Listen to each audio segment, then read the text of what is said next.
Este é o seu Cache de Cultura. Que bom ter você aqui. Hoje a gente vai falar sobre algo que está em tudo, literalmente tudo, mas que quase nunca a gente percebe: sistemas. Donella Meadows abre o livro dizendo que pensar em sistemas é mudar o jeito de enxergar o mundo. Não é só estudar engrenagens, gráficos ou planilhas, é perceber relações, como cada decisão puxa a outra, como cada causa gera efeitos em cadeia. Pensa num simples café da manhã. Para aquele pão chegar à sua mesa, teve plantio de trigo, transporte, energia, padaria, clima, gente. Nada acontece sozinho. É isso que Meadows chama de pensar em sistemas. Ver as conexões invisíveis que sustentam o que parece óbvio. Ela começa explicando que um sistema é um conjunto de elementos interligados que produzem um padrão de comportamento ao longo do tempo. Em português claro, são partes que se influenciam. Um corpo humano, por exemplo, é um sistema. Coração, pulmões, cérebro, hormônios. Cada peça conversa com as outras. Mas o mesmo vale para uma cidade, uma empresa, um grupo de amigos ou até um aplicativo. Meadows faz um alerta logo no começo. A gente foi treinado para ver eventos isolados e não estruturas. Quando o trânsito engarrafa, culpamos o motorista da frente. Quando um produto falha, culpamos o programador. Mas quase nunca olhamos o sistema que gera esses comportamentos. É como tentar entender um jogo vendo só uma jogada, sem olhar as regras, o placar, a energia das torcidas. A visão sistêmica é justamente o oposto disso. É sair do detalhe e enxergar o padrão. Ela dá um exemplo clássico: a banheira. A água que entra é a taxa de entrada. A que sai é a taxa de saída. O nível da água muda não por causa de um evento, mas porque existe fluxo. Da mesma forma, quando um país enriquece, quando o clima muda ou quando um produto viraliza, não é do nada. São fluxos acumulados de recursos, energia, atenção. E aqui entra o primeiro insight poderoso: sistemas têm atraso. Entre agir e ver o resultado, existe tempo. Sabe quando você começa uma dieta e nada muda na primeira semana? O corpo está ajustando fluxos internos. O mesmo vale para política, economia ou gestão de produto. Achar que tudo responde instantaneamente é ignorar a natureza dos sistemas. Outro ponto: comportamentos emergem da estrutura. Ou seja, não adianta trocar pessoas se a estrutura continua a mesma. Se um time vive apagando incêndios, talvez não seja culpa do gerente, mas do jeito que o sistema está desenhado. Meadows diria: mude a estrutura e o comportamento muda sozinho. Ela propõe enxergar estoques e fluxos em tudo. Num projeto, o estoque é o conhecimento acumulado, o fluxo é o aprendizado diário.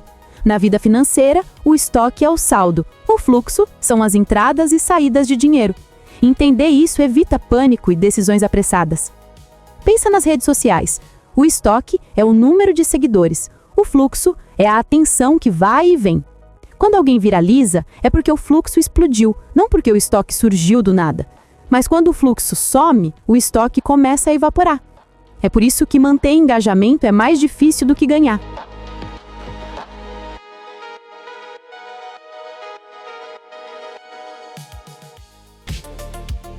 Opa, só uma pausa rapidinha na nossa viagem. Se você está curtindo essa história, a melhor forma de fazer o conhecimento circular é compartilhando. Manda esse episódio para alguém que vai curtir e nos ajude a crescer, beleza? Agora, vamos voltar.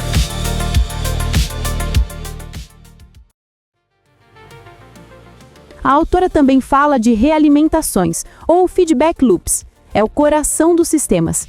Existem dois tipos: o reforçador, que amplifica o efeito, e o balanceador, que estabiliza.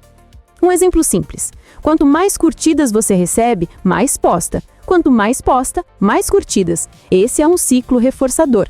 Mas também tem o balanceador. Quanto mais tempo você passa online, mais cansa, menos prazer sente e para.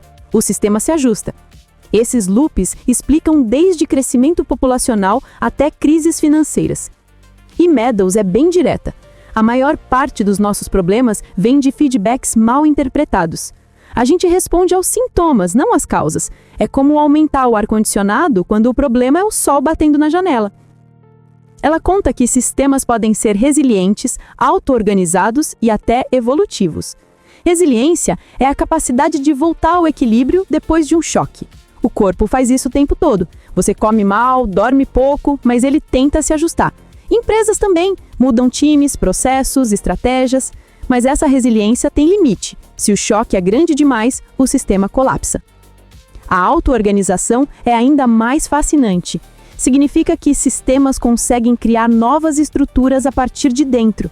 É o que acontece quando comunidades online inventam suas próprias regras ou quando um grupo sem líder formal encontra formas de funcionar. Na biologia, é a base da evolução. Na cultura digital, é um motivo de memes nascerem espontaneamente. E aí vem o golpe final do capítulo.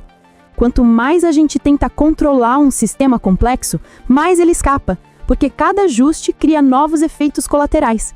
É como apertar um balão. Você pressiona de um lado, ele estufa do outro. Governos, empresas, famílias, todos caem nessa armadilha. A tentação de resolver rápido sem entender a estrutura. Meadows propõe uma alternativa: observar, modelar, testar e ajustar. Pensar como jardineiro e não como engenheiro. Cuidar do terreno, não forçar o crescimento. E, principalmente, cultivar a humildade sistêmica. Saber que não controlamos tudo, mas podemos aprender com os padrões. Ela escreve uma frase que devia estar em todo o mural de gestão. O mundo é um sistema e nós fazemos parte dele. A surpresa é sinal de que o nosso modelo mental está errado. Traduzindo, quando algo te surpreende, não é o mundo que errou, é o seu mapa que está incompleto. E essa talvez seja a ideia mais libertadora do capítulo, porque nos tira da ilusão de culpa e nos coloca na posição de aprendizes. Em vez de buscar vilões, buscamos conexões. Olha como isso se aplica ao cotidiano. Se um time não entrega, ao invés de culpar o esforço, observa o sistema, metas, comunicações, recompensas.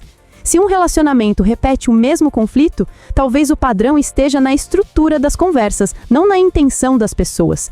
Sistemas não têm culpa, têm lógica interna.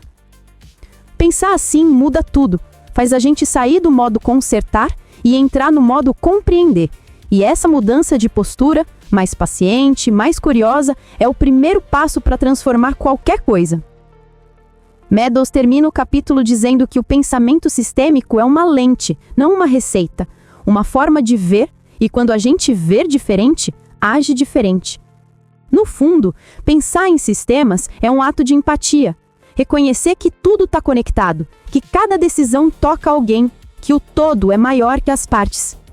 E é por isso que esse tema abre a série, porque antes de falar de ecologia, economia, tecnologia ou cultura digital, a gente precisa entender a base. Nada está separado, tudo conversa. No próximo episódio, a gente mergulha nos elementos e estruturas dos sistemas, como identificar alavancas, pontos de mudança e o que realmente move o comportamento coletivo. E spoiler, às vezes, o botão mais poderoso é o que a gente menos percebe.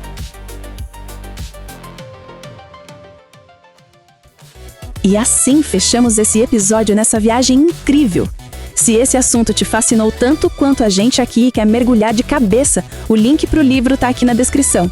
E claro, se você curtiu, compartilha. Vamos fazer essa corrente de conhecimento crescer. Um grande abraço e te espero no próximo episódio.